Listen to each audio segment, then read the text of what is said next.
بسم اللہ الرحمن الرحیم۔ السلام علیکم۔ حضرت ابو ایوب رضی اللہ تعالیٰ عنہ فرماتے ہیں کہ حضور صلی اللہ علیہ وآلہ وسلم نے فرمایا، مومن کی روح جب قبض کی جاتی ہے تو اس کی ملاقات اللہ کی رحمت والے بندوں کے ساتھ ہوتی ہے۔ جس طرح تم دنیا میں خوشخبری دینے والے کو ملتے ہو، وہ کہتے ہیں کہ تم اپنے ساتھی کو دیکھو، وہ آرام میں ہے، حالانکہ وہ دنیا میں سخت مشکلات میں تھا۔ پھر یہ اس سے پوچھتے ہیں، فلاں مرد نے کیا فلاں عورت نے کیا کیا؟ کیا اس عورت نے شادی کر لی؟ پھر جب وہ اس آدمی کے متعلق پوچھتے ہیں جو اس سے پہلے فوت ہو گیا تھا، تو وہ کہتا ہے، وہ مجھ سے پہلے فوت ہو گیا ہے۔ وہ کہتے ہیں، ہم اللہ کے لیے ہیں اور ہم اللہ کی طرف لوٹ کر جانے والے ہیں۔ اس کو اس کے ٹھکانے ہادیہ کی طرف لایا جاتا ہے۔ اس کا ٹھکانہ کتنا برا ہے اور وہ کتنی بری مربی ہے۔ فرمایا کہ تمہارے اعمال تمہارے آخرت والے خاندان والوں اور رشتہ داروں میں پیش کیے جاتے ہیں۔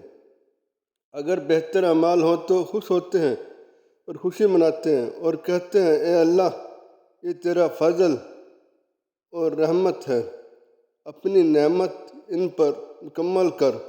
اور اس پر برے اعمال پیش کیے جاتے ہیں تو کہتے ہیں، اے اللہ، اس کے اچھے عمل دل میں ڈال، ان کے ذریعے ان سے راضی ہو اور اپنا قرب عطا فرما۔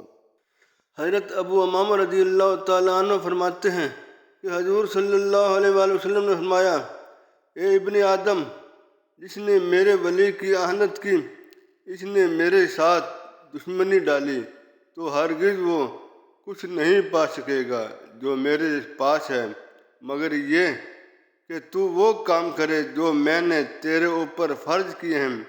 میرا بندہ مسلسل نوافل کے ذریعے میری محبت بڑھاتا رہتا ہے، حتیٰ کہ وہ مجھے پسند آ جاتا ہے تو میری خاص قوت اس کا دل بن جاتی ہے۔ جس سے وہ بولتا ہے، اس کی آنکھ بن جاتی ہے۔ جس سے وہ دیکھتا ہے، بس جب وہ مجھ سے دعا کرے تو میں اس کی دعا قبول کرتا ہوں۔ وہ مجھ سے سوال کرے تو میں اسے عطا کرتا ہوں، اور جب وہ مجھ سے مدد مانگے تو میں اس کی مدد کرتا ہوں۔ میرے بندے کی طرف میری سب سے پسندیدہ عبادت میرے بندے کا مخلص ہونا ہے۔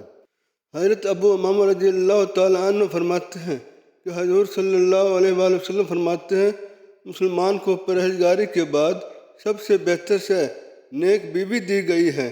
اگر وہ اس کو حکم دے تو وہ اس کی اطاعت کرے، اگر اس کو دیکھے تو خوش ہو، اگر اس پر قسم اٹھائے تو وہ پوری کرے، اگر وہ اس کے پاس نہ ہو تب بھی اپنی جان کے معاملے میں اس کے ساتھ مخلص ہو۔